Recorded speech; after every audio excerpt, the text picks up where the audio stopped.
So you want to know how to draw anatomy, huh? Lucky for you, I know exactly how to draw anatomy. I've been drawing anatomy for years at this point, and I can tell you it's a lot of fun making them. I don't think I'll ever get bored drawing it, so today I'm gonna tell you how I make them. To understand anatomy, I like to divide it into two parts, the upper and lower body. From this, it is easier which one you should prioritize.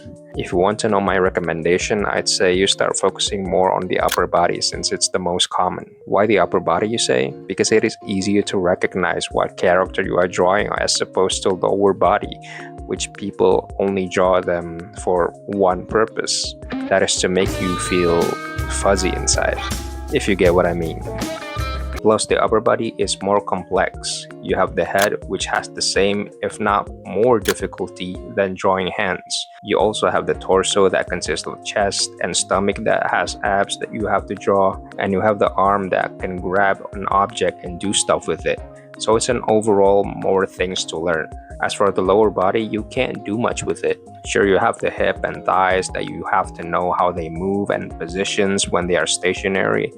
You also have the glutes, which only draws people's eyes because of the shape. But that's probably it. Well, there's also feet, which I guess you can zoom it to the viewer since some of you have a thing for feet for some reason. But that's pretty much it. So I'd rather spend my time drawing the upper body instead. Drawing head can be confusing, especially when you draw with a low or high angle. To understand how to draw head, you need to imagine it as a box. The head isn't actually round, it's more of a boxy shape to it. Like a box, the head has a plane, front plane, side plane, top and bottom plane, and back plane. The front plane consists of the face like eyes, nose, and mouth. When starting out, you first want to do a study from the front plane and understand landmarks so you can draw without reference.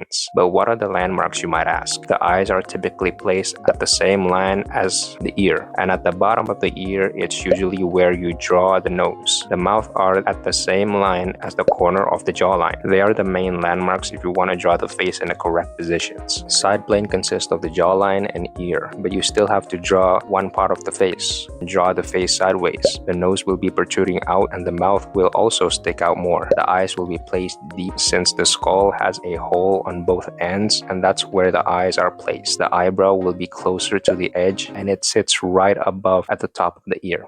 To make the jaw, just make an L shape and after that connect it with the chin. The top of the head will go around the ear and connect with the neck. Draw the front of the neck just right underneath the jawline and you're done. Drawing head requires a lot of careful analysis. If you miss one of the landmarks that I just explained, you might have a hard time looking for what's wrong. I remember messing this a lot. Even till this day, I still struggle to draw head sometimes. Not to mention, there is different shape of eyes, mouth, and hair. Even though hair is always have a significant change every time you draw a different character, by far the most hassle one to change is eyes. I really hate drawing different eyes because I know I'm about to spend more time drawing them correctly. Honestly, I don't even know why I didn't study the head more, or the eyes. Drawing the torso and arm really isn't all that difficult in my opinion. The thing that can make it confusing is when you twist them. The torso consists of the rib cage. This is where you need to pay attention to.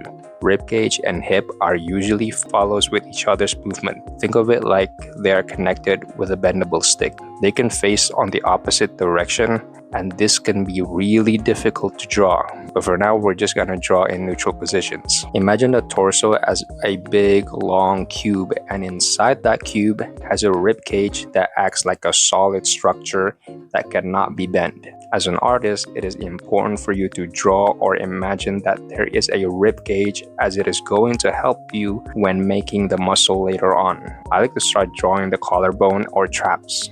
For collarbones, draw a parallel line, and for the traps, just draw a lump over it. Then start drawing the chest from the middle to make a separation on the chest. For you guys wondering, chest muscle looks like a square, so just make it like that. And for the abs, there is a U-shaped line below the chest. That is the bottom of the rib cage, so we draw the abs below the rib cage all the way down to the hip. For the obliques, make a tiny bent line that connects from the bottom of the ribcage all the way to the back. There is also some back muscles that is showing a bit. This muscle is the one that makes your upper body look wide. And lastly, make sure you add a V-line at the crotch area because that is where the hip started showing. For the arm, I like to start with the shoulder.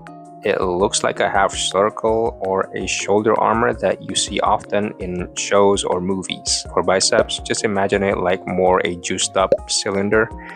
And for the forearm, make a lump near the joint area and go all the way down. The forearm has the same length as the bicep and the shoulder. After that, you make a square for the palm and add tiny sticks for the fingers. Remember, the thumb is placed on the side and is always shorter than the others. And that is it for the upper torso. I know I made the arm segment a little shorter compared to the torso. And to be honest, the arm isn't really all that complicated. Guys, the arm is literally just a half circle, 2 cylinders, and a square that has little straws on it. It can't be that hard. Well, unless you are drawing a hand close-up. That is intense.